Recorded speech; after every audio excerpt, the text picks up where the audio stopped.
আশুলিয়ায় বিএনপির নারী সমাবেশে ব্যাপক জনসমাগম। মাসুদ রানা প্রতিবেদনে দেখুন বিস্তারিত।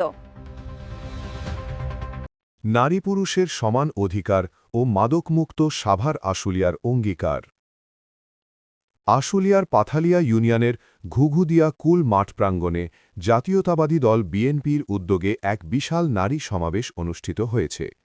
উক্ত সমাবেশে হাজার হাজার নারী ও পুরুষের উপস্থিতিতে মাঠ প্রাঙ্গণ জনসমুদ্রে পরিণত হয়।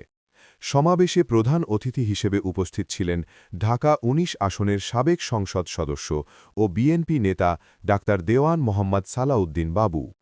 বিশেষ অতিথি হিসেবে উপস্থিত ছিলেন সাবেক সাভার উপজেলা ভাইস চেয়ারম্যান মঈনুদ্দিন খান বিপ্লব, পাথালিয়া ইউনিয়ন বিএনপির সভাপতি আব্দুস সোবহান, সাধারণ সম্পাদক আমিনুল ইসলাম, সাংগঠনিক সম্পাদক আবুল কালাম, পাথালিয়া ইউনিয়ন পরিষদের ভারপ্রাপ্ত চেয়ারম্যান জহিরুল ইসলাম জহির সহ বিএনপি ও এর অঙ্গ সংগঠনের নেতৃবৃন্দ।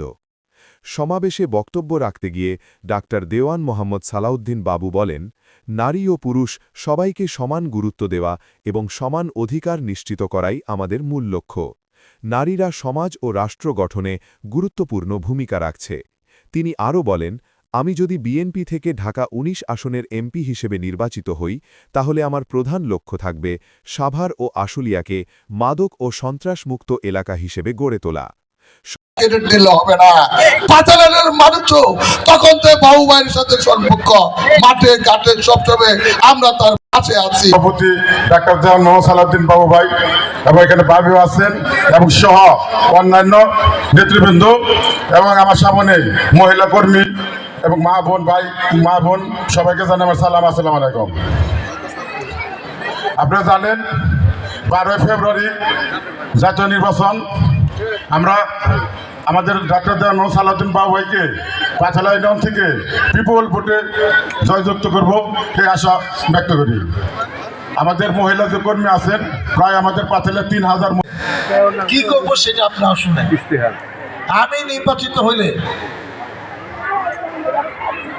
প্রথম কাজ সবারে গ্রামে গ্রামে যে মাদকের ব্যবসা ছড়াছড়ি এটা থাকবে না। 100 দিনে আমি সময় নিব।